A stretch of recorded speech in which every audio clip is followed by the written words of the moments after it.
Morning doctor, कसे आहात? Enjoying? आपला जो अल्कोहोल फिनॉल इथरचा पोर्शन चालू आहे, आपण टर्मिनेटिंग पाथकडे वळलेलो आहेत. फिनॉलच्या जेवढ्या पण प्रॉपर्टी होतील तेवढ्या सगळ्या प्रॉपर्टी मागच्या सेशनमध्ये कव्हर केल्या. ज्या मोजक्या ज्या महत्त्वाच्या प्रॉपर्टी राहिल्या होत्या ज्याच्यावरती नीटमध्ये प्रश्न येतो म्हणून या पर्टिक्युलर लेक्चरसाठी ठेवल्या होत्या, है ना. आता आजच्या लेक्चरमध्ये आपल्याला फिनॉलच्या केमिकल प्रॉपर्टी आणि इथरकडे टर्न व्हायचं आहे. तर फिनॉलची जी रिमेनिंग प्रॉपर्टी राहिली होती, ज्या रिॲक्शनचं नाव आहे रिमर टिमन रिॲक्शन, ज्या रिॲक्शनवरती आत्तापर्यंत नीटमध्ये 2 ते 3 वेळेस आणि एम्समध्ये तर हमखास प्रश्न विचारलेला आहे, त्या रिॲक्शनला आपल्याला पाहायचे. रिमर टिमन रिॲक्शन, या रिॲक्शनमध्ये ॲक्च्युली आपण ॲरोमॅटिक अल्डिहाइड बनवतो. फिनॉलचा वापर करून आपण ॲरोमॅटिक अल्डिहाइड बनवतो. ॲक्च्युअल रिॲक्शन जर पाहिली, जनरल रिॲक्शन, सोपी फुसकी रिॲक्शन, सोपी फुसकी रिॲक्शन. OH आहे, तो ऑक्सिजन आहे, डी फॉर डुक्कर नाही. फिनॉलला आपण जेव्हा क्लोरोफॉर्म सोबत रिॲक्ट केलं अल्कलाइन मीडियममध्ये, कोणत्या मीडियममध्ये? अल्कलाइन मीडियममध्ये, near about 340 kelvin temperature. Temperature matter करत नाही, टेम्परेचर नाही लिहिलं तरी चालतं, परत कन्फ्यूज है ना. जर आपण त्याला हीट केलं तर त्याला काय सांगायचं होतं, या अल्कलाइन मीडियममध्ये आपण फिनॉलपासून ॲरोमॅटिक अल्डिहाइड ऑर्थो प्रोडक्ट, हा मेजर असतो, इथं लिहून ठेवतो मेजर, याला सॅलिसिल अल्डिहाइड म्हणतात. सॅलिसिल अल्डिहाइड बनतो. काय बनतो? Salicyl aldehyde. तर ॲरोमॅटिक अल्डिहाइड बनवण्यासाठी ही रिॲक्शन जनरली वापरली जाते. ह्या रिॲक्शनचं इम्पॉर्टन्स वेगळं आहे डॉक्टर. या रिॲक्शनला जनरली आपण कशासाठी युटिलाइज करतो पहा, त्याचा मेकॅनिझममध्ये कळेल. याच्यावरती भरपूर वेळेस प्रश्न आलेत. या रिॲक्शनचं पहिल्यांदा नाव विचारलं, दुसऱ्याच्या त्यातला इंटरमिडिएट विचारला, कशा पद्धतीनं चेक करा. ओके, क्लोरोफॉर्म आहे अल्कलाइन मीडियम. अल्कलाइन मीडियममध्ये इथून लिहितो जागे अभावी. हा OH मायनस आहे अल्कलाइन मीडियमचा, plus hydrogen chlorine CCl3. Okay, सांगा याच्या टकल्यावरती निगेटिव्ह चार्ज, याच्या टकल्यावरती पॉझिटिव्ह चार्ज, हा बाहेर पडेल, काय बनेल? Cl इथं मायनस चार्ज. क्लोरीन सोबत जर हा मायनस चार्ज निघून गेला, पहा इथलचा बॉन्ड आहे, निगेटिव्ह चार्ज ज्याच्यामुळे होता, आता निगेटिव्ह चार्ज आल्यामुळे निगेटिव्ह चार्ज अटॅक करू शकणार नाही ना बेन्झीन रिंगवरती फिनॉलच्या, म्हणून ज्याच्यामुळे निगेटिव्ह चार्ज आहे तो इलेक्ट्रॉन घेऊन आपला क्लोरीन बाहेर पडतो Cl मायनसच्या फॉर्ममध्ये. ज्याच्यामुळे निगेटिव्ह चार्ज आहे तोच इलेक्ट्रॉन क्लोरीन बाहेर घेऊन जातो आणि इथं एक असा कंपाऊंड बनवतो, याला आपण डायक्लोरो कार्बिन म्हणतो. काय म्हणतो? डायक्लोरोकार्बिन. आणि हा आपल्यासाठी चार्जलेस इलेक्ट्रोफाईलचं काम करतो. डायक्लोरोकार्बिन हा आपल्यासाठी चार्जलेस इलेक्ट्रोफाईलचं काम करतो. क्लोरोफॉर्मला अल्कलाइन मीडियममध्ये ठेवण्याचं रिझनच होतं, आपल्याला क्लोरोफॉर्म आणि अल्कलाइन मीडियमचा वापर करून हा कार्बिन बनवायचा होता. आता आपला मेकॅनिझमकडे या. हां सांगा, हा आपला कोण हो? फिनॉल है ना. अल्कलाइन मीडियममध्ये डेफिनेटली तो स्वतःला फिनॉक्साइड आयॉनमध्ये कन्वर्ट करतो, फिनॉक्साइड आयॉन. ओके, आता या फिनॉक्साइड आयॉनवरती हा जो डायक्लोरोकार्बिन आहे तो डेफिनेटली अटॅक करणार. याची ॲफिनिटी जास्त इथं असेल ऑर्थो पोझिशनला. तुम्हाला सांगितलं की या रिॲक्शनमध्ये ऑर्थो प्रोडक्ट प्रीडॉमिनेट होतो है ना. तर या ऑर्थो पोझिशनवर ते अटॅक करेल तर डेफिनेटली इथून H+ बाहेर पडेल ना, इथून H+ बाहेर पडेल. तो H+ हा कार्बनच एक्सेप्ट करतो आणि स्वतःला असा कंप्लाइट करतो. पहा हा O- आणि इथं बनला CHCl2, जेमिनल क्लोराईड बनला. एकाच कार्बनला दोन्ही क्लोरीन आहेत. आता आपल्या असलेल्या ॲक्वियस NaOH नुसार इथं डेफिनेटली हा जो OH- आहे या क्लोरीनला न्यूक्लिओफिलिक सबस्टिट्यूशन रिॲक्शन थ्रू काय करेल? रिप्लेस करेल. हा OH याला न्यूक्लिओफिलिक सबस्टिट्यूशन रिॲक्शन थ्रू आणि डायॉल बनवतो. पहा कशा पद्धतीचा डायॉल बनेल. हा O- आणि इथं CH, इथे पण OH आणि इथे पण OH, अनस्टेबल डायॉल. आता या अनस्टेबल डायॉलला आपण जर थोडक्यात हीट केलं तर इथून OH आणि इथून हायड्रोजन बाहेर पडेल, वॉटर बाहेर पडला आणि आपला कंपाऊंड बनेल. पहा बरं कोणता कंपाऊंड बनतो, जागा कमी आहे डॉक्टर, CHO. ओके. आता ऑक्सिजनवरती निगेटिव्ह चार्ज आहे. ॲसिडिक मीडियम जर मेन्शन केलं इथं प्रॉपरली तर ॲटोमॅटिकली आपला कंपाऊंड रिटेन होईल आणि इथे डॉमिनेट प्रोडक्ट हा सॅलिसिल अल्डिहाइड बनतो. सॅलिसिल अल्डिहाइड नावाचा प्रोडक्ट बनला. That is called Reimer Tiemann reaction. बरोबर. जेव्हा आपण फिनॉलला क्लोरोफॉर्म अल्कलाइन क्लोरोफॉर्म सोबत रिॲक्ट करण्याचा प्रयत्न केला तर अल्कलाइन क्लोरोफॉर्म एक रिॲक्शन इंटरमिडिएट बनवतो डॉक्टर. तो जो रिॲक्शन इंटरमिडिएट आहे तो reaction intermediate chargeless reaction intermediate आहे. It is reaction intermediate doctor, ज्याला आपण कार्बिन म्हणतो. आणि हा जो डायक्लोरोकार्बिन आहे हा चार्जलेस इलेक्ट्रोफाईल आहे. त्याच्यामुळं तयार झालेल्या फिनॉक्साइड आयनच्या ऑर्थो पोझिशनवरती तो अटॅक करतो. तिथं जेमिनल क्लोराईड बनतो. एकाच कार्बनला 2 क्लोरीन. याचं NaOH सोबत न्यूक्लिओफिलिक सबस्टिट्यूशन रिॲक्शन झाल्यानंतर आपण डायल बनवतो. त्याला हीट केल्यावर तिथं अल्डिहाइड बनतो आणि ॲसिडिक मीडियम त्या प्रोटॉनला मेंटेन करून सॅलिसिल अल्डिहाइड बनवतो. या रिॲक्शनला आपण रिमर टिमन रिॲक्शन म्हणतो. कोणती रिॲक्शन? Reamer Tiemann reaction. या रिॲक्शनवरती भरपूर वेळेस प्रश्न आलेत की या रिॲक्शनमध्ये इंटरमिडिएट कोणता होता? कार्बिन. तो चार्जलेस इलेक्ट्रोफाईल होता. ऑर्थो प्रोडक्ट इथं डॉमिनेट असतो. ऑर्थो प्रोडक्ट इथं डॉमिनेट असतो. Okay. Note down this Reimer Tiemann reaction. आता अशीच एक रिॲक्शन आपल्याला पाहायची आहे, कोल्बेज रिॲक्शन, ज्याच्यापासून आपण फिनॉलचा वापर करून त्याच्यापासून आपण एक महत्त्वाचा मेडिसिनल एजंट बनवला. जो मेडिसिनल एजंट आपण वेगवेगळ्या ॲक्टिव्हिटीसाठी वापरला. कसा? चेक करा. त्यांनी काय सांगितलं पहा डॉक्टर लोक हो, हा जो काही टिपिकल फिनॉल आहे याला जर आपण CO2चा करंट दिला है ना, CO2चा करंट दिला तर तो फिनॉल या टिपिकल ॲसिडमध्ये कन्वर्ट होतो, ज्याला आपण नाव दिलेलं आहे सॅलिसिलिक ॲसिड. कोणता ॲसिड? Salicylic acid. म्हणजे फिनॉलला तुम्ही कशात कन्वर्ट करत आहात? Salicylic acid.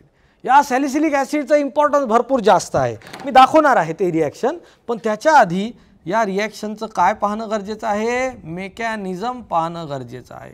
कशा पद्धतीनं रिॲक्शन होते प्रॉपरली ऐकून घ्या. परत पहा काय म्हणतो आपण. पर्टिक्युलरली पहिल्यांदा या रिॲक्शनमध्ये फिनॉक्साईड युटिलाइज करू है ना. फिनॉल आहे, ॲसिडिक मीडियम आहे, म्हणजे तर डिसोसिएशन केलं फिनॉक्साईड. ओके. आता पहा या ठिकाणी आपण घेतला होता CO2. CO2 हा जो मॉलिक्यूल आहे जर याचा बॉन्ड या साईडला शिफ्ट केला तर याच्यावरती आल्यामुळं पॉझिटिव्ह चार्ज हा, आता तुम्हीच चेक करा, हा ऑक्सिजन इकडे शिफ्ट करेल, हा बॉन्ड या साईडला शिफ्ट होईल आणि हा इथे अटॅक करेल. त्यानं तिथे अटॅक केल्यामुळं आपलं ॲक्च्युअल मेकॅनिझम पहा कशा पद्धतीनं बनतं. आता हा बॉन्ड ब्रेक झाला, इथं निगेटिव्ह चार्ज, त्या निगेटिव्ह चार्जला यानं ॲब्सॉर्ब केलं म्हणजे इथे हा COO मायनस बनला. क्लिअर. वरती ऑक्सिजन डबल बॉन्ड असा ग्रुप बनला. आता इथलचा हायड्रोजन होता आहे ना, हायड्रोजन. तो हायड्रोजन या रेझोनेटिंग स्ट्रक्चरला काय करतो? स्टॅबिलिटी देतो आणि हा बॉन्ड इकडे शिफ्ट होईल, हायड्रोजन इकडे शिफ्ट होईल. क्लिअरली मेन्शन जर केलं तर आपण अशा ठिकाणी हा OH ग्रुप बसवतो. इथे डबल बॉन्ड, इथे डबल बॉन्ड, इथे डबल बॉन्ड आणि हा COO मायनस. त्याला आपण ॲसिडिक मीडियम थ्रू परत मेंटेन करून कशामध्ये कन्वर्ट केलं हो? OH आणि हा COOH. यालाच आपण नाव देतो सॅलिसिलिक ॲसिड. Got it. काय केलं पहा, फिनॉल CO2चा करंट जेव्हा रिलीज केला तर CO2 हा कार्बोनिल कार्बन जो होता या पर्टिक्युलर CO2चा तो इलेक्ट्रोफाईल झाला, ऑर्थो पोझिशनवरती अटॅक करतो. इथं पण ऑर्थो प्रोडक्ट प्रिडॉमिनेट. हाय टेम्परेचर वाढवलं की ते पॅरावरती जातं, टेम्परेचर वाढवलं की पॅरावरती. पण आपण या रिॲक्शनचा मेन इम्पॉर्टन्स येतं आहे, आपल्याला सॅलिसिलिक ॲसिड बनवायचं होतं. तर हा ऑर्थो पोझिशनवरती अटॅक करेल. फिनॉक्साईड आयॉन असेल हा, फिनऑक्साईड आयॉन. मग जो बनलेला इंटरमिडिएट आहे त्याला परत ॲसिडिफाईड कंडिशनमध्ये आपण सॅलिसिलिक ॲसिडमध्ये कन्वर्ट करतो. कळालं? That is the particular mechanism. Note down. आता याच रिॲक्शनमध्ये जर सॅलिसिलिक ॲसिड बनवायचं असेल तर एक वेगळ्या रिॲक्शनचं कॉम्बिनेशन सुद्धा येतं. कार्बन टेट्राक्लोराईड अल्कलाइन मीडियममध्ये जरी वापरला तरी आपण तिथे सॅलिसिलिक ॲसिड बनवू शकतो.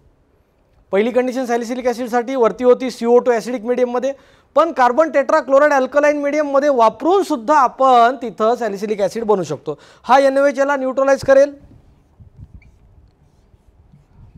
आणि इथे ONA बनेल. हा कार्बन टेट्राक्लोराईड ट्रायक्लोरो कार्बिनच्या फॉर्ममध्ये इथे अटॅक करतो ऑर्थो पोझिशनवरती. आता या ठिकाणी आपण NaOH जर घेतलं 3 मॉलिक्यूल तर इथं हा जो पर्टिक्युलर NaOH आहे या 3 क्लोरीनला nucleophilic substitution reaction through 3 NaCl बनतील आणि इथे हा ट्रायॉल बनेल COH थ्राइस.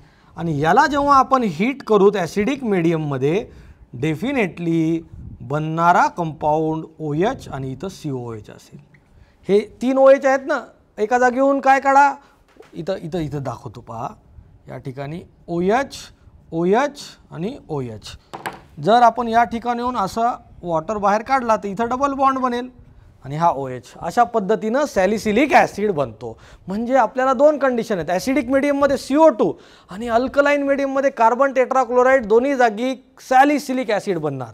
आता हा जो सॅलिसिलिक ॲसिड आहे डॉक्टर, हा सॅलिसिलिक ॲसिड जर आपण CH3CO taken twice O acetic anhydrate सोबत रिॲक्ट केला तर हा कंपाऊंड बनतो पहा OCOCH3COOH. याचं नाव आहे ॲस्पिरिन. ओके. जर तोच सॅलिसिलिक ॲसिड आपण मिथिल अल्कोहोल सोबत रिॲक्ट केला तर इथे हा कंपाऊंड बनतो OHCOOCH3. याचं नाव आहे मिथाइल सॅलिसिलेट. आणि तोच जर सॅलिसिलिक ॲसिड आपण फिनॉल सोबत जरी रिॲक्ट केला तर इथे जो प्रोडक्ट बनेल OH आणि इथे COOPH, याला आपण फिनिल सॅलिसायलेट म्हणतो. ओके. आता यांचे महत्त्व लिहिणं पण गरजेचं आहे ना. ॲस्पिरिन जो आहे हा ॲनाल्जेसिक म्हणून वापरतो, मेडिसिन आहे डॉक्टर. ओके. अशा पद्धतीनं अभ्यास केला पाहिजे. सांगा ॲस्पिरिन नंतर हा मिथाइल सॅलिसिलेट जो आहे हा पेन बाममध्ये वापरतो. पेन बाम, झेंडू बाम, यालाच आपण ऑइल ऑफ विंटर ग्रीन म्हणतो. ओके. फिनिल सॅलिसिलेट जो आहे याला आपण अँटीसेप्टिक म्हणून वापरतो. सॅलॉल याचं ॲक्च्युली नाव आहे. Got it. That is the particular importance of preparation of salicylic acid using Kolbe based reaction. Note down.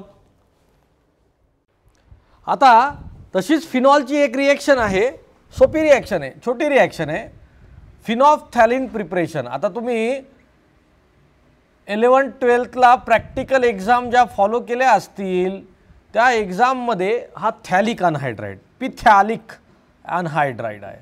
कोण आहे हो? थॅलिक अनहायड्राईड आहे. याची रिॲक्शन डॉक्टर लोक हो पहा थोडक्यात. हा जो आहे हा फिनॉल आहे. ओके. हा फिनॉलचा हायड्रोजन इकडं OH लिहिला अपोजिट डायरेक्शनमध्ये, प्लस दुसरा एक फिनॉलचं स्ट्रक्चर घेतलं त्याचा हायड्रोजन आणि इथं एक OH मॉलिक्यूल म्हणजे फिनॉल मॉलिक्यूल घेतले आणि यांना आपण कॉन्सन्ट्रेटेड H2SO4च्या मीडियममध्ये रिॲक्ट करत आहोत. तर पहा थॅलिक अनहायड्राईड सोबत हा जो मॉलिक्यूल आहे बरोबर बाहेर पडेल. वॉटर ना, याचे प्रोटॉन आणि ऑक्सिजन सोबत वॉटर बाहेर पडला. वॉटर बाहेर पडल्यानंतर मॉलिक्यूल पहा काय बनेल. सोपा मॉलिक्यूल आहे पहा, चेक करा. C double bond dash O dash carbon dash dash है ना. तर इथं बेन्झीन रिंग लागेल. हा OH ग्रुप आणि हा पण बेन्झीन रिंग OH ग्रुप. याला आपण फिनॉल्पथॅलीन म्हणतो, फिनॉल्पथॅलीन है ना. हा इंडिकेटर म्हणून वापरला जातो acid base titration, indicator for acid base titration. Acid base टायट्रेशनमध्ये हा इंडिकेटर म्हणून वापरला जातो आणि तो सुद्धा आपण फिनॉलपासूनच बनवतो डॉक्टर लोक. Okay, note down. आता आपण फ्राईज रिअरेंजमेंट नावाचा कॉन्सेप्ट पाहणार. ऑलरेडी याची एक अर्धी स्टेप झालेली आहे. तुम्हाला जर आठवत असेल, हा जो काही फिनॉल मॉलिक्यूल आहे, या फिनॉलला आपण जर पहा CH3 C double bond Cl acetyl chloride, और दोन्ही एका याच्यातच घेऊ, CH3CO taken twice O acetic anhydride. दोघांपैकी एका रिएजंट सोबत रिॲक्ट केल्यानंतर हा इस्टर बनेल ना, O dash C double bond O dash CH3, phenyl acetate, हा इस्टर बनला. काय बनला हो? इस्टर बनला. जर आपण टोटली प्रॉपरली पाहिलं, चेक केलं, तर या इस्टरमध्ये हा जो इस्टर बनलेला आहे, याला आपण जेव्हा AlCl3 सोबत हीट करूत, AlCl3 सोबत आपण काय करूत? हीट करूत. तो जो बनलेला इस्टर आहे त्याला AlCl3 सोबत आपण जेव्हा हीट करतो, एखादा सॉल्व्हंट घ्या नॉन पोलर, त्या सॉल्व्हंटच्या प्रेझेन्समध्ये आपण हीट केल्यावर डॉक्टर लोक, हा जो काही टिपिकल बॉन्ड आहे ना, हा ब्रेक होईल, हा इलेक्ट्रोफाइल बनेल. आणि तुम्हाला माहीत आहे आपला हा जो काही फिनॉक्साइड आहे तो ऑर्थो पॅराडायरेक्टिंग आहे. यानं इथं पण अटॅक करू शकतो आणि इथं पण अटॅक करू शकतो, बरोबर. त्यानं जर तिथे अटॅक केला तर इथून काय बाहेर पडेल हो डॉक्टर? H+ बाहेर पडतो ना, इथून पण H+ बाहेर पडतो आणि तो H+ या ऑक्सिजनवरती फर्दर ॲड होईल आणि कंपाऊंड अशा पद्धतीनं बनेल. पहा बरं, चेक करा. हा OH, हा C double bond O CH3 plus may be para पोझिशनवरती जर अटॅक केला, OH C double bond O CH3 है ना. याचं नाव 2-हायड्रॉक्सी ॲसिटोफिनोन, याचं नाव 1 2 3 4 4-हायड्रॉक्सी ॲसिटोफिनोन है ना. तर ही जी अरेंजमेंट होती ज्याच्यामध्ये इस्टर रिअरेंज होऊन कीटोनमध्ये कन्वर्ट झाला, हायड्रॉक्सी कीटोनमध्ये कन्वर्ट झाला, यालाच डॉक्टर लोक आपण फ्राईज रिअरेंजमेंट म्हणतो, बरोबर. फिनॉलला आपण ॲक्च्युअली ॲसिटायलेशन करून इस्टरमध्ये कन्वर्ट करतो. इस्टरला AlCl3च्या प्रेझेन्समध्ये जेव्हा आपण हीट करू त्याचे करस्पॉन्डिंग हायड्रॉक्सी सबस्टिट्युटेड कीटोन्स बनतात. हा तो ॲक्च्युअली कॉन्सेप्ट होता. Okay, that is Fries rearrangement. Write down. असं म्हणतात फिनॉल हा कपलिंग रिॲक्शन पण देतो. आता कपलिंग रिॲक्शन हा जो पार्ट आहे डॉक्टर लोक, डायझोनियम सॉल्टशी रिलेटेड आहे. म्हणजे आपल्याकडे असलेला जो काही बेन्झीन डायझोनियम क्लोराईडचा पोर्शन येतो ना, N2+Cl-, याला आपण नाव देतो बेन्झीन डायझोनियम क्लोराईड. ओके, याची रिॲक्शन जर आपण फिनॉल सोबत केली,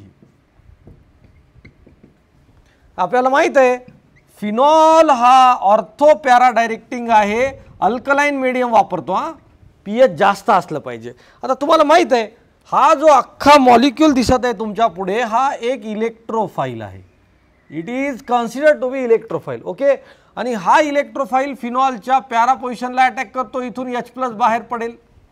क्लिअर, इलेक्ट्रोफिलिक अटॅक आहे ना, ऑर्थो पॅराडायरेक्टिंग. तर आपला फिनॉल जो आहे तो अशा पद्धतीचा कंपाऊंड बनतो. पहा, डॅश डबल बॉन्ड है ना, इथं OH N double bond N dash benzene, याला 4-हायड्रॉक्सी अझोबेन्झीन म्हणतात डॉक्टर, बरोबर. प्लस HCl बाहेर पडेल आणि याला ऑरेंज डाय सुद्धा म्हणतात, ऑरेंज डाय है ना. ॲक्च्युली कंपाऊंड कंटेनिंग नायट्रोजनमध्ये बेन्झीन डायझोनियम क्लोराईड येणार आहे ना, तो benzene diazonium chloride aromatic compound सोबत कपलिंग रिॲक्शन देतो. आजकाल जे पेंट आले आहेत ना, एशियन पेंट, बर्जर पेंट, त्यांच्यामध्ये हे ॲक्च्युली अझो कंपाऊंड्स असतात. तर फिनॉलसोबत बेन्झीन डायझोनियम क्लोराईड रिॲक्ट झाल्यानंतर para hydroxy 4 hydroxy benzene azo benzene compound बनतो, ज्याला ऑरेंज कलर असतो, ज्याला ऑरेंज डाय सुद्धा म्हणतात. Okay, note down. Simple reaction. छोट्या छोट्याच प्रॉपर्टी आहेत पण भरमसाठ प्रॉपर्टी आहेत. आता तोच फिनॉल फ्रिडल क्राफ्ट रिॲक्शनला सुद्धा सस्टेनेबल आहे. ॲक्च्युली पुअर यील्ड आहे, कारण की AlCl3 OH ग्रुप सोबतच क्लम्प होतो. काय म्हणत आहे, phenol can give poor yield for Friedel Crafts reaction. मग ते अल्कायलेशन असो असायलेशन असो, पण फिनॉलची फ्रिडल क्राफ्ट रिॲक्शन होते, पण जेवढी जास्त एक्सपेक्टेड पाहिजे तेवढी होत नाही डॉक्टर. कारण की तो AlCl3 काय करतो, त्या OH ग्रुपसोबतच क्लम्प होऊन कॉम्प्लेक्स बनवतो. त्याच्यामुळे आपल्याला जर प्रश्न विचारला तेवढी यील्ड येणार नाही, येईल यील्ड पण पुअर यील्ड येईल. तर ॲक्च्युली ती रिॲक्शन काय होती तुम्ही ऑलरेडी पाहिलेली आहे. आता मला सांगा, हा आपला फिनॉल मॉलिक्यूल, सगळ्यांचा लाडका फिनॉल मॉलिक्यूल. या फिनॉल मॉलिक्यूलच्या 2 रिॲक्शन. ओके, आपण दोन्ही रिॲक्शन एकदाच लिहिण्याचा प्रयत्न करू. भारी आहे की नाही? चला सांगा. इन प्रेझेन्स ऑफ अनहायड्रस AlCl3, पहिला कंपाऊंड घेऊ. हां, CH3Cl आणि दुसरा compound CH3C double bond Cl. Okay, सांगा मग इथे AlCl3च्या प्रेझेन्स, याला अल्कायलेशन म्हणता येईल. अल्कायलेशन, परत ते लिहून ठेवतो. याला असायलेशन म्हणतो. हो, ॲसिटाईल ग्रुप ॲड होतो ना, तर Friedel Crafts alkylation, Friedel Crafts acylation. याच्या केसमध्ये हा जर बॉन्ड ब्रेक झाला, याला AlCl3 घेऊन जातो, याच्या टकल्यावर पॉझिटिव्ह चार्ज. हा बॉन्ड ब्रेक झाला, याच्या टकल्यावर पॉझिटिव्ह चार्ज है ना. असायलियम हा इलेक्ट्रोफाईल. कोणता? असायलियम. ओके, मग हा जो काही पर्टिक्युलर मिथाइल कार्बोकॅटायन आहे तो ऑर्थो पोझिशनला किंवा पॅरा पोझिशनला अटॅक करेल ना. ओके, काय बनेल सांगा. हा OH ग्रुप, हा CH3 प्लस इथे पण OH ग्रुप आणि हा पण CH3 plus 2 molecules of HCl. हा प्यारा मिथाइल फिनॉल हा जो आहे कंपाऊंड, हा इथे मेजर असेल, तर हा मायनर असेल. आता तसाच आपण हा ॲसायलियम ग्रुप जो आहे तो ऑर्थो पोझिशनवरती किंवा पॅरा पोझिशनवरती अटॅक करूत. काय बनेल सांगा. OH group COCH3 2 hydroxy acetophenone plus doctor लोक हो इथं OH group COCH3 4 hydroxy acetophenone plus 2 molecules of HCl. Okay, इथं सुद्धा पॅरा प्रोडक्ट मेजर असेल. तर ॲक्च्युली पुअर यील्ड भेटून सुद्धा फ्रिडल क्राफ्ट अल्कायलेशन पण देतो फिनॉल आणि असायलेशन पण देतो. Note down. तर आपला जो काही फिनॉलचा केमिकल प्रॉपर्टीचा पोर्शन होता जवळपास संपला. आता त्या फिनॉलला युजेसमध्ये जर कन्वर्ट करता आलं तर भरमसाठ युजेस आहेत. फिनॉल हा डिसइन्फेक्टंट वापरतो स्ट्रॉंग सोल्युशनमध्ये, डायल्यूट सोल्युशनमध्ये अँटीसेप्टिक वापरता येतो. आपण याच फिनॉलला कोल्बेज रिॲक्शन थ्रू सॅलिसिलिक ॲसिडमध्ये कन्वर्ट केलं. त्या सॅलिसिलिक ॲसिडपासून आपण ॲस्पिरिन बनवला, त्या सॅलिसिलिक ॲसिडपासून आपण सॅलॉल बनवला, त्या सॅलिसिलिक ॲसिडपासून आपण मिथिल सॅलिसिलेट बनवला. त्याच्यापासून महत्त्वाचे ॲरोमॅटिक कंपाऊंड, ॲरोमॅटिक अल्डिहाइड बनवू शकतो. फिनॉल्फ्थॅलीन इंडिकेटर बनवला, पिक्रिक ॲसिडसारखा एक्सप्लोजिव्ह बनवला जो इन्सेक्टिसाइड म्हणून वापरता येतो. हाच फिनॉल डॉक्टर लोक फॉर्माल्डिहाइड सोबत रिॲक्ट करून बॅकेलाइट नावाचा सगळ्यात मोस्ट महत्त्वाचा थर्मोसेटिक पॉलिमर बनवतो, जे इलेक्ट्रिकल स्विचेसमध्ये, फ्राईंग पॅनमध्ये आपण वापरतो. एवढा सारा महत्त्वाचा. याच फिनॉलपासून आपण डेटॉल कंपोनंटसुद्धा वापरलेला आहे. 2,4-D 2,4 डायक्लोरोफिनॉक्सीबेन्झीन नावाचा कंपाऊंड. इव्हन आपण वेगळ्या टाईपचे कंपाऊंड्स, अझो कंपाऊंडसुद्धा या फिनॉलपासून बनवलेले आहेत. तो असा भरमसाठ यूज असलेला हा फिनॉल या ठिकाणी संपला. आता अल्कोहोल संपला, फिनॉल संपला. टर्मिनेटिंग पोर्शन छोटासा पोर्शन, पण कुछ खाने के बाद मीठा हो जाए असा म्हणल्यासारखा पोर्शन है ना. इथर, इथऱ्या आपल्याला इथर पाहायचं आहे. इथर विषयी बोलायचं झालं तर आपण इथरच्या इंट्रोडक्शनमध्ये सांगता येईल इथरचा जनरल फॉर्म्युला ROR होता, है की नाही? सांगा त्याचा फॉर्म्युला काय होता? Represent CnH2n+2O. म्हणजे आपल्याला इथं सांगता येईल की इथर बरोबर, ether is going to functional isomer of alcohol. Ether हा फंक्शनल आयसोमर आहे कोणाचा? हो, अल्कोहोलचा. ओके, फॉर्म्युला त्याचा CnH2n+2O, रिप्रेझेंटेशन अशा पद्धतीचं. आता ॲक्च्युली आपण जेव्हा डिफाईन केलं होतं इथरला, तुम्हाला जर आठवत असेल तर RO वॉटर होता. हा वॉटरचे दोन्ही पण हायड्रोजन काढून, वॉटरचे दोन्ही पण हायड्रोजन आपण रिप्लेस केले होते डॉक्टर अल्किल ग्रुपने, बरोबर. त्याच्यामुळं इथरची डेफिनेशन काय झाली होती? Dialkyl derivative of water is nothing but ether. म्हणजे वॉटरचे दोन्हीला दोन्ही हायड्रोजन आपण अल्किल ग्रुपनं किंवा ॲरोमॅटिक रिंगनं जर रिप्लेस केले तर जो कंपाऊंड बनतो त्याला आपण इथर म्हणतो. Most inert compound. आज सगळ्या इंडस्ट्रीमध्ये इनर्ट सॉल्वंट म्हणून आपल्याला इथरचा वापर करावा लागतो, है ना. क्या चल रहा है डॉक्टर लोग? हो, क्या चल रहा है? तो फॉग चल रहा है. ॲक्च्युली आधी स्प्रेमध्ये प्रोपेलंट वापरायचे, गॅस वापरायचे, गॅसवाला परफ्यूम वापरायचे. गॅस जास्त असायचा, परफ्यूम कमी असायचा. पण इथर असा सॉल्वंट भेटला ज्या इथरनं त्या परफ्यूमला डिझॉल्व केलं आणि तोच इथर होलाटाईल असल्यामुळं त्यानं गॅसचं काम केलं, बरोबर.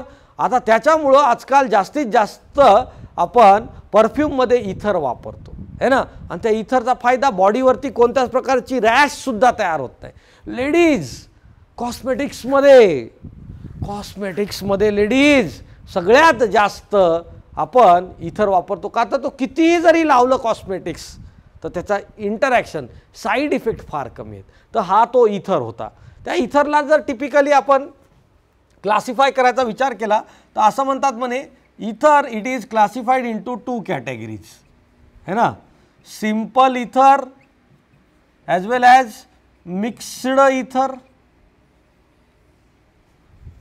बरोबर डॉक्टर. सिंपल इथरलाच डॉक्टर आपण सिमेट्रिकल इथर म्हणतो आणि मिक्स्ड इथरला आपण असिमेट्रिकल इथर म्हणतो. सिमेट्रिकल इथरमध्ये दोन्ही पण अल्किल ग्रुप सेम असले पाहिजे. असिमेट्रिकल इथरमध्ये दोन्ही अल्किल ग्रुप डिफरंट असले पाहिजे.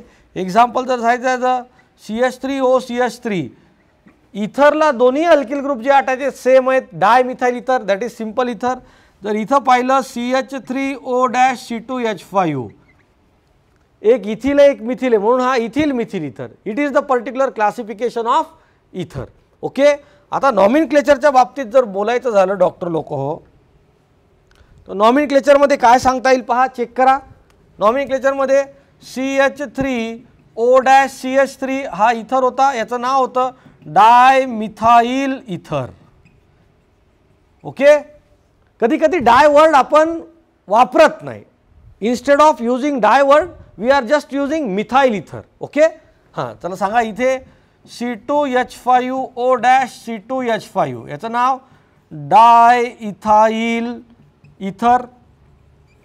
त्याच्यानंतर CH3O-C2H5. आता दोन वेगळे अल्किल ग्रुप असल्यावर डॉक्टर अल्फाबेटिकल ऑर्डरनुसार तिथं तयार करा. इथाइल मिथाइल इथर अल्फाबेटिकल ऑर्डर. ओके, इथं थोडी IUPACसाठी जागा ठेवतो. PHOPH दोन बेंझिन रिंग, डायफिनाइल इथर. भारी आहे की नाही?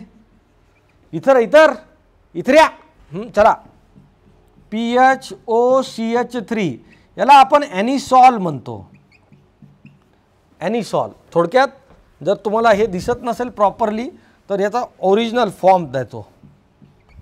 बेंझिन रिंग असेल ना, बेंझिन रिंगला OCH3 बाळांनो याला आपण ॲनिसॉल म्हणतो ना, ॲनिसॉल. याचं कॉमन नेम काय म्हणता येईल? हा मिथिल, हा फिनिल. फिनिल फिनिल, यम पहिले की पी, मिथिल. मिथिल फिनिल इथर। हा जर कंपाऊंड पाहिला O'(C2H5) याला आपण फिनिटॉल म्हणतो, फिनिटॉल। काय म्हणतो? फिनिटॉल। सांगा बरं याचं काय म्हणता येईल? इथाइल फिनाइल इथर। Okay, that is the particular which system? Common names. Okay, कोणते नेम्स हो? Common names. या ठिकाणी पण काही बसतील तर या ठिकाणी पण काही कंपाऊंड देऊन टाकू म्हणजे आपल्याला वेळ कमीत कमी ॲडजस्ट करता येईल। सांगा मग इथे पण CH3O', CH2CH2CH3 हा मिथाइल आहे, कार्बनची स्ट्रेट चेन N प्रोपाइल। तर याचं कॉमन नेम काय होईल डॉक्टर? मिथाइल N प्रोपाइल इथर।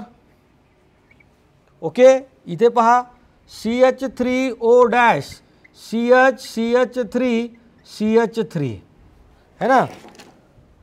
आयसोप्रोपिल आहे तर आयसोप्रोपिलचा आय कन्सिडर करता येईल सेकंडरी प्रोपिल। प्रोपिलच्या बाबतीत आयसोलाच सेकंडरी म्हणतात, सेकंडरीलाच आयसो म्हणतात, म्हणून याला सेकंडरी प्रोपिल म्हणलं तर मिथिल सेकंडरी प्रोपिल असं नाव देता येईल। मिथिल सेकंडरी प्रोपिल इथर।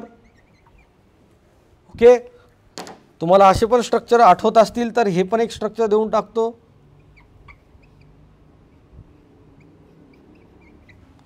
है ना, सेकंडरी ब्युटिल, ब्युटिलचं बी पहिल्यांदा येईल ना, याचं नाव काय होईल? सेकंडरी ब्युटाइल मिथिल इथर। हे सगळे ब्लॅक पेननं लिहिलेले डॉक्टर लोक हो, कोणते नेम्स होते? कॉमन नेम्स होते। कोणते नेम? Common name. आता आपल्याला पाहायचे आहेत IUPAC नेम। कोणते नेम? IUPAC। नॉमेनक्लेचरसाठी एक गोष्ट लक्षात ठेवा, हा RO आणि हा कॅपिटल R। जेव्हा इथरला नॉमेनक्लेचर द्यायचे तर दोन वेगळे अल्किल ग्रुप असताना पहा, सेम असताना प्रॉब्लेम नाही आहे। जेव्हा सारखे अल्किल ग्रुप असतील प्रॉब्लेम नाही, पण जेव्हा वेगळे अल्किल ग्रुप असतात काय करायचं पहा, याला कन्सिडर करा इसको मोटा भाई और इसको छोटा भाई, मोटा भाई छोटा भाई, मोटी बहन छोटी बहन, है कि नहीं। और ये ऑक्सीजन जो है इसको लड्डू कंसिडर करो। मग आता कंसिडर करा घरात लड्डू एकच आहे आणि एक मोठा भाऊ है आणि एक छोटा भाऊ है। घर में लड्डू एक ही है डॉक्टर, और लड्डू एक है, बड़ा भाई एक है और छोटा भाई एक है। तो मम्मी किसको लड्डू देंगी? मम्मी कोणाला लड्डू देईल? मम्मी छोट्याला लड्डू देईल। छोट्याला लड्डू दिल्यामुळे याचं नाव काय बनतं? अल्कॉक्सी बनतं। काय बनतं? अल्कॉक्सी। आणि हा जो अल्किल ग्रुप आहे त्याचा पॅरेंट अल्केन बनवा, अल्केन। म्हणजे आपल्या इथरचं IUPAC नाव काय होईल? अल्कॉक्सी अल्केन। तर इथर का IUPAC नाम आता है अल्कॉक्सी अल्केन। चला मग पाहू, चेक करू। सांगा या दोघांमध्ये याला लड्डू दिला, सारखेच आहेत ना, तर याला काय म्हणता येईल? मिथिलला ऑक्सिजन अटॅच, मिथॉक्सी। आणि या मिथिल ग्रुपचा पॅरेंट अल्केन काय असेल? मिथेन। म्हणजे मिथिल ग्रुप कोणत्या अल्केन पासून डेव्हलप झाला? मिथेन पासून। नाम क्या हो गया? Methoxy methane. चलो यहाँ पे भी सेम, इथं काय होईल? इथॉक्सी। इथाइल ग्रुपचा अल्केन कोणता? इथेन। अभी यहाँ पे मजा आएगी। मिथिल इथिल दोघात मिथिल छोटा की इथिल मोठा? मिथिल छोटा की इथिल मोठा? मिथिल। सांगा नाव काय होईल? Methoxy ethane. ओके, चला सांगा इथं दोन्ही सारखेच आहेत। फिनॉक्सी, फिनिल रिंगचा पॅरेंट कोण? बेन्झीन। बेन्झीन पासून बनला ना, म्हणून नाव काय होईल? फिनऑक्सी बेन्झीन। ओके, यहाँ पे एनिसॉल छोट्याला दिला मिथॉक्सी, हा कोण? बेन्झीन। Methoxy benzene. यहाँ पे बोलो फिनिटॉलचं नाव इथॉक्सी बेन्झीन। Got it? इथं सांगा हा जो ग्रुप आहे हा मिथॉक्सी, प्रोपेन है 3 कार्बनचा, प्रोपाइल प्रोपेन। लेकिन मिथॉक्सी ग्रुप प्रोपेनच्या कितव्या कार्बनला अटॅच? पहिल्या, इसलिए नाम क्या हो गया? 1 मिथॉक्सी प्रोपेन म्हणजे प्रोपेनच्या पहिल्या कार्बनला अटैच है। यहाँ पे बोलो मिथॉक्सी ग्रुप यहाँ पे अटैच, यहाँ पे 1 2 3 बोलो क्या बोलेंगे 2 methoxy propane. Okay got it. चलो यहाँ पे बोलो, आप बोलो लड्डू इसको देने का methoxy 1 2 3 4 2 methoxy butane. Okay note down. आता काय कंपाऊंडचे टिपिकल नॉमेनक्लेचर।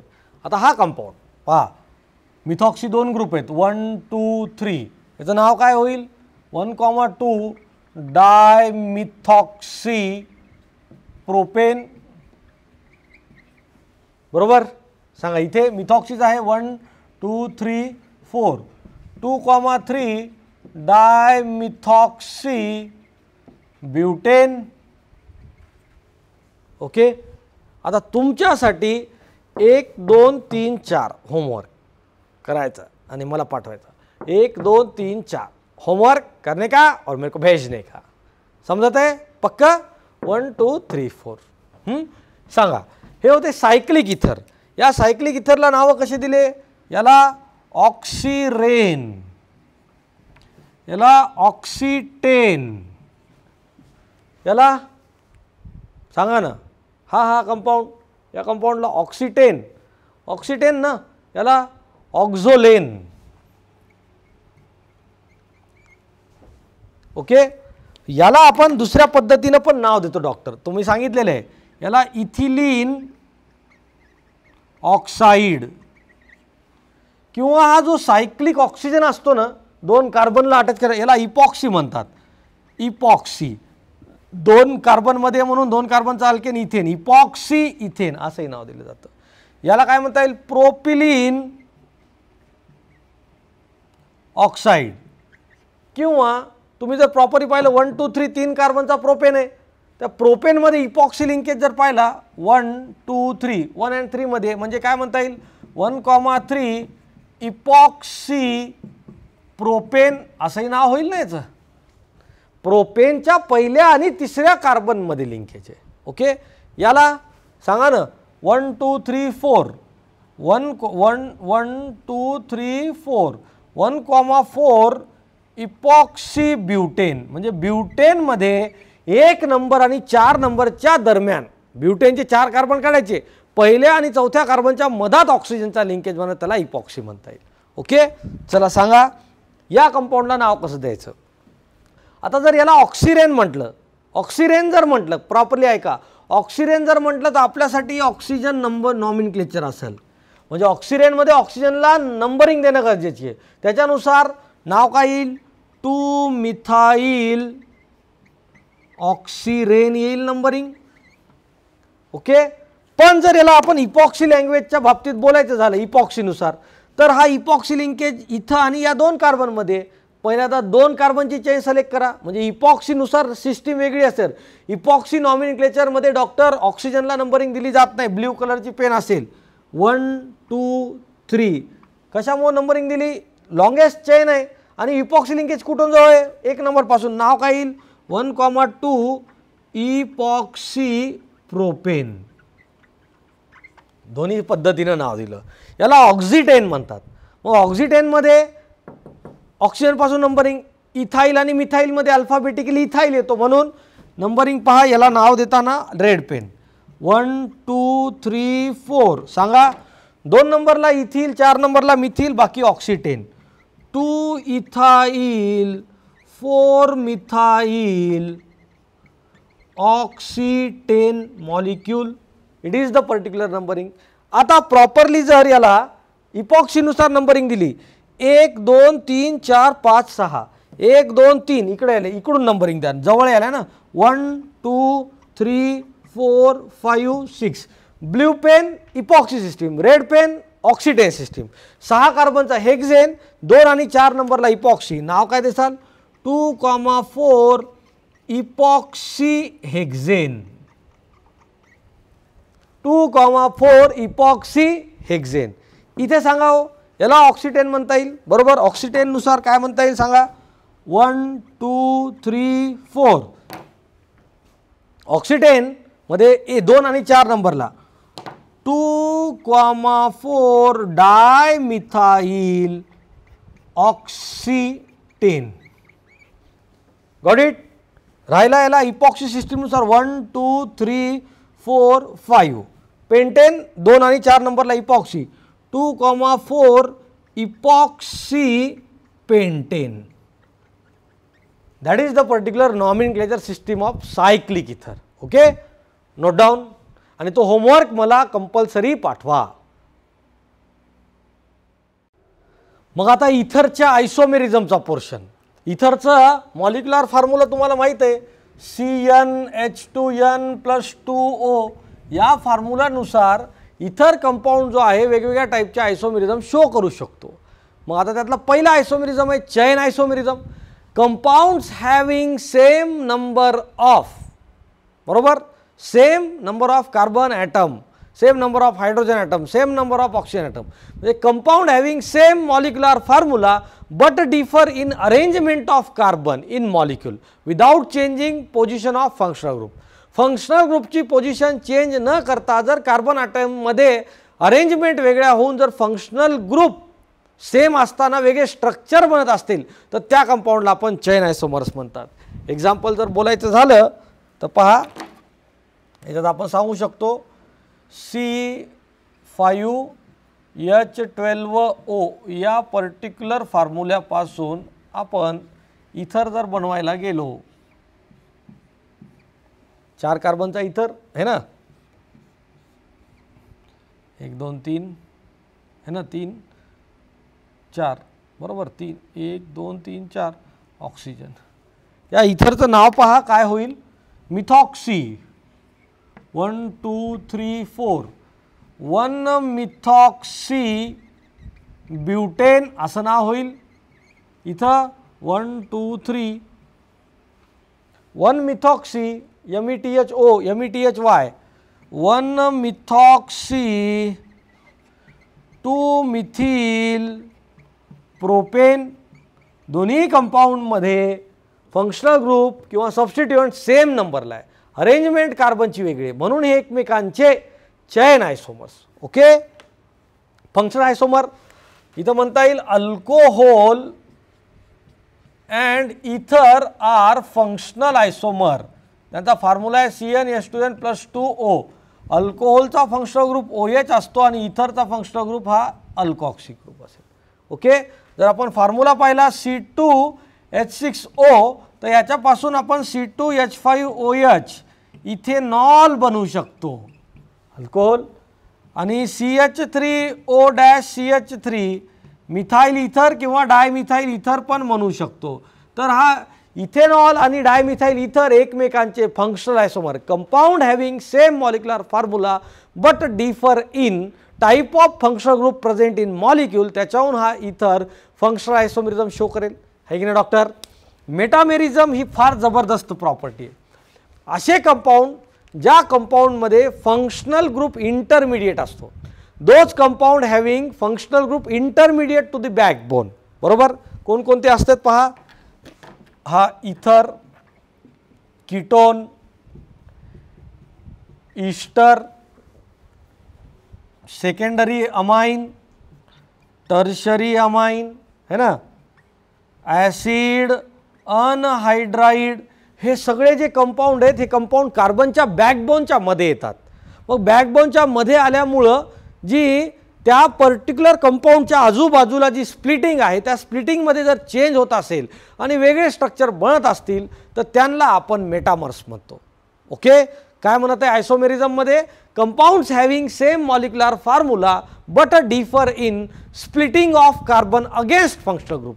फंक्शनल ग्रुपची स्प्लिटिंग ऑक्सिजनच्या बाजूला जर चेंज होत असेल आणि वेगळे स्ट्रक्चर बनत असतील तर डेफिनेटली या कंपाऊंडला आपण एकमेकांचे मेटामर्स म्हणतो. बरोबर, काय म्हणतो, मेटामर्स म्हणतो. आणि मेटामेरिझममध्ये आणि थोडं पोजिशनल आयसोमेरिझममध्ये सिमिलॅरिटी असल्यामुळं more preference is given to metamerism instead of positional isomerism. पहा काय म्हणत आहे, म्हणजे मेटामेरिझम म्हणजे काय असतं पहा, तुम्ही चेक करा, तुम्हाला थोडक्यात सांगतो. कन्सिडर करा हे आपल्या घरी काचेचे ग्लास आहेत. ओके, या साईडला 3, या साईडला 3. ओके, आणि मध्ये जो ग्लास आहे तो प्लास्टिकचा ग्लास आहे किंवा स्टीलचा ग्लास आहे. ओके, आता सांगा याची अरेंजमेंट कशा करता येईल. बरोबर, ही तर अरेंजमेंट आहे. काय करता येईल, तुम्ही काय करसाल, हा या दोघाच्या मधात ॲड करसाल. म्हणजे एका साईडला किती होतील पहा बरं. एका साईडला हा जर मध्ये ॲड केला तर एका साईडला 1 ग्लास होईल, मध्ये हा रेड ग्लास होईल, आणि बाजू साईडला किती होतील, 3 आणि 2 5 होतील ना, 5. किंवा तो जर इथे ॲड केला तर काय होईल, एका साईडला या साईडला 2 ग्लास होतील, बाकीचे किती ग्लास होईल, 2 आणि 1 2 3 4 4 ग्लास या साईडला होतील. किंवा आपली पहिलीची अरेंजमेंट होतीच ना, 3 3 मध्ये. तर याला कन्सिडर करा ऑक्सिजन आणि या ग्लासला कन्सिडर करा कार्बन. म्हणजे तुम्ही फंक्शनल ग्रुपच्या आजूबाजूला स्प्लिटिंग चेंज करत आहात, त्याला आपण नाव देतो मेटामेरिझम. आपण एक्झाम्पल थ्रू अजून स्टडी करू चांगलं. तर त्यांनी काय सांगितलं पहा मेटामेरिझमच्या बाबतीमध्ये, C4H10O या कंपाऊंडचे मेटामर्स आपल्याला काढण्यासाठी सांगितले. तर ऑक्सिजन तर आहेच, तर आपण काय करू, पहिल्यांदा CH3 CH2 O-CH2 CH3. Oxygen या फंक्शनल ग्रुपच्या बाजूला या साईडला 2 या साईडला 2 कार्बन काढले. सेकंड स्ट्रक्चरमध्ये काय केलं, CH3O CH2 CH2 CH3. आणि थर्ड स्ट्रक्चरमध्ये CH3O CH3 CH3 ब्रँचिंग फॉर्ममध्ये. पहा बरं, ऑक्सिजनच्या या स्ट्रक्चरमध्ये या साईडला 2 कार्बन, या साईडला 2, इकडं 1 कार्बन आहे, इकडे त्या साईडला 3, इकडे 1 कार्बन, तिकडे ब्रँचिंग 3.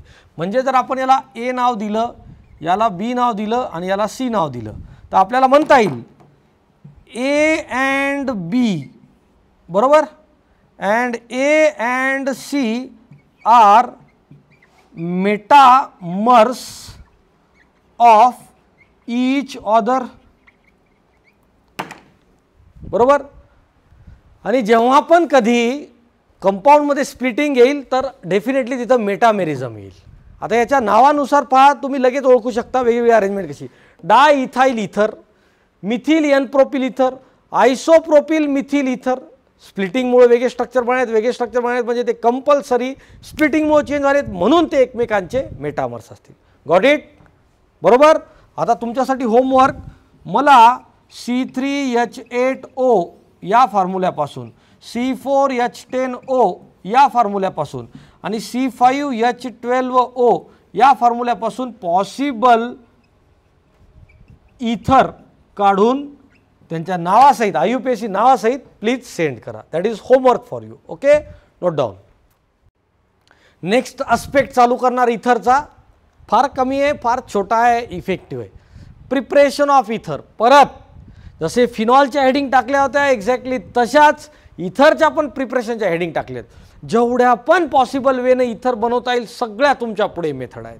पहा, पहिल्यांदा छोट्या छोट्या घेतल्या वेळेअभावी, वेळ कमी आहे ना सध्या, वेळ कमी असल्यामुळे या कमी वेळामध्ये छोटं प्रिपरेशन करू. नेक्स्ट सेशनमध्ये मोठ्या आहेत त्याला आपल्याला जास्त वेळ देता येईल म्हणून नेक्स्ट सेशनमध्ये ढकलल्या त्या. पहिल्या मेथडमध्ये पहा, from alkyl halide with dry silver oxide. चांदीपासून, ड्राय चांदीचं पावडर आणि अल्किल हॅलाइडपासून आपण इथर बनवू शकतो. दुसरी मेथड आहे अल्कोहोल आणि डायझोमिथेनच्या रिॲक्शनमध्ये सुद्धा इथर बनतो. ओके. तिसऱ्या मेथडमध्ये अल्कोहोलची ॲडिशन डायरेक्ट करायची अल्किनवरती, सोमरस कुठंच सोडणार नाही आपल्याला. अल्कोहोलची ॲडिशन अल्किनवरती केल्यानंतर इथर बनणार. चौथी मेथड ऑलरेडी मला वाटते आपण हायड्रेशनमध्ये पाहिलेली आहे अल्किनमध्ये, अल्कॉक्सी मर्क्युरेशन डॅश डिमर्क्युरेशन. थोडक्यात रिवाईज करता येईल. पाचवी मेथड आहे विलियमसन सिंथेसिस, सगळ्यात महत्त्वाची SN2 मेकॅनिझम. अल्किल हॅलाइड आणि सोडियम अल्कॉक्साईडमध्ये रिॲक्शन झाल्यानंतर विलियम्स सिंथेसिस थ्रू आपण इथर बनवू शकतो. आणि लास्ट जे डिहायड्रेशनमध्ये सांगितलं होतं, इंटरमॉलिक्युलर डिहायड्रेशन झाल्यानंतर अल्कोहोलचं इथर बनतो तर त्याला कंटिन्युअस इथरिफिकेशन म्हणतात. तर हे होता preparation map for ether. Now we are going to see one by one the preparation of ether. Okay. पहिली प्रिपरेशन मेथड सिंपल, व्हेरी फुस्की मेथड. कशी मेथड? फुस्की मेथड. अल्किल हॅलाइडला ड्राय, कंपल्सरी ड्राय, लक्षात ठेवा dry.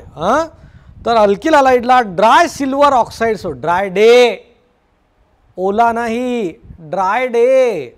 Alkyl हलाइडला dry silver oxide सोबत react केल्यानंतर तिथं करस्पॉन्डिंग इथर बनतात.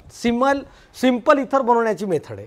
पहा कशा पद्धतीनं R-X प्लस Ag2O घेतला, ओके, प्लस इथं दुसरा एक अल्किल हलाइड घेतला, दोघाच्या मधात लिहितो Ag2O. कंपल्सरी कसा असला पाहिजे, ड्राय असला पाहिजे. याला हीट करा डॉक्टर. हे कोण आहे हो, अल्किल हलाइड आहे ना, नाही तर परत मग सर नावच दिलं नाही, याचं बारसंच केलं नाही. Alkyl halide dry silver oxide सोबत जेव्हा हीट करसा डॉक्टर तेव्हा काय बनेल पहा, R-O-R इथर म्हणतो प्लस 2Agx. म्हणजे ड्राय सिल्वर ऑक्साईड घेतल्यानंतर आपण तिथं इथर बनवू शकतो.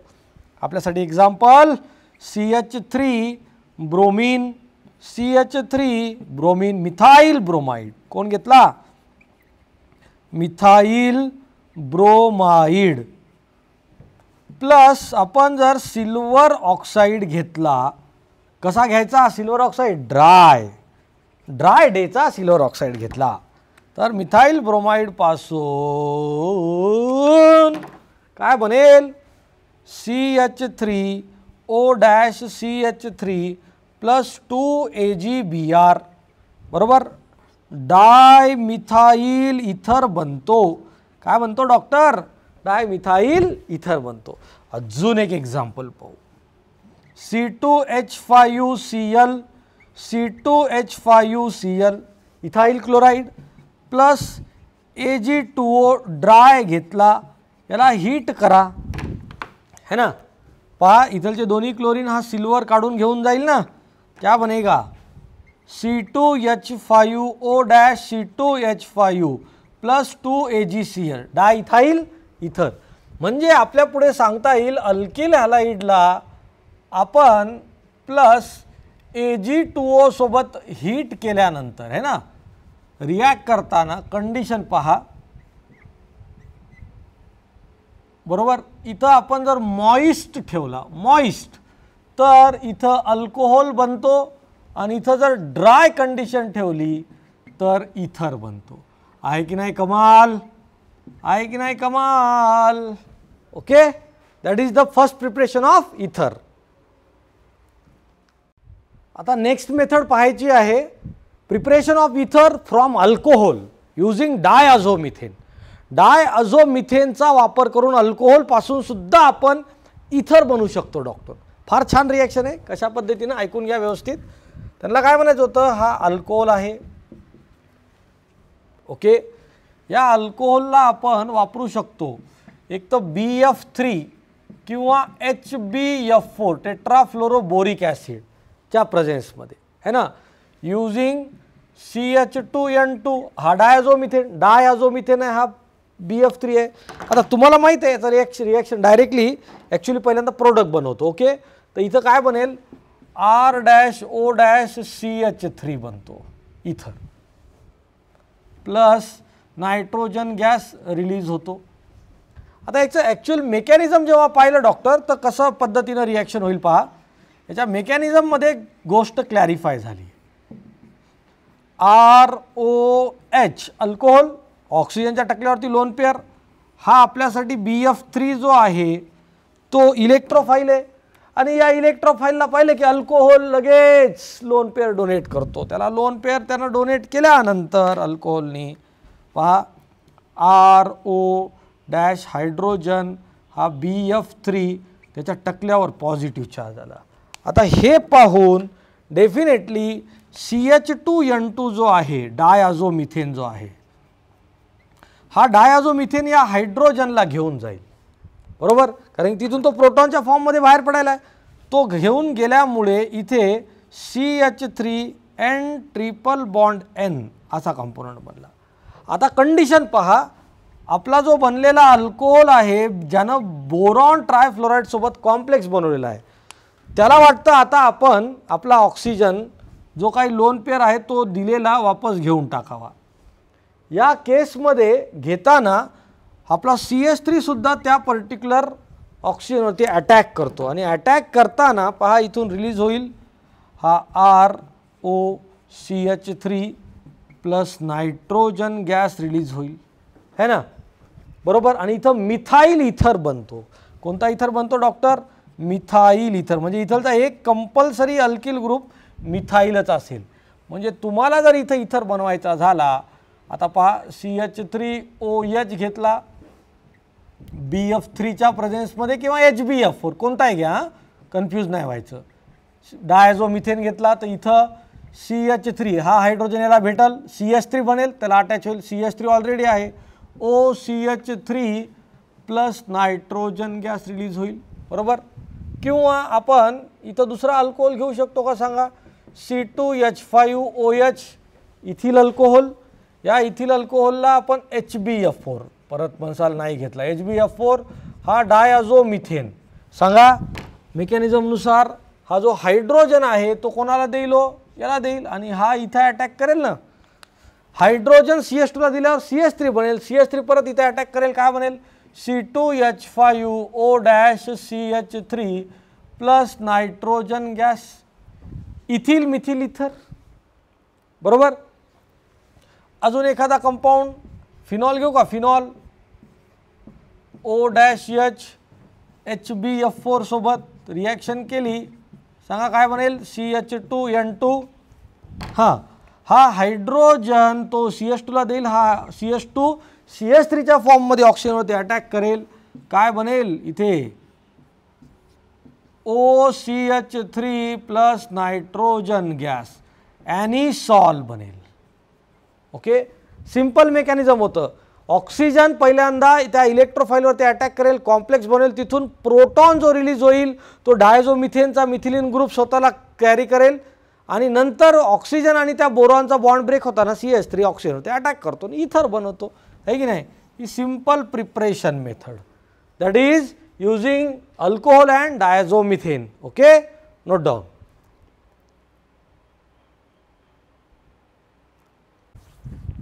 तर डॉक्टर लोक रिमेनिंग प्रिपरेशन आपल्याला नेक्स्ट क्लासमध्ये पाहिजेत. नेक्स्ट क्लासमध्ये जे काही रिमेनिंग प्रिपरेशन आहेत, फिजिकल प्रॉपर्टी आणि केमिकल प्रॉपर्टी ज्या का थोड्या आहेत त्या संपून जातील. म्हणजे आपला हा टॉपिकमधला अल्कोहोल फिनॉल इथरचा पोर्शन सगळा संपून जाईल. Okay, bye bye.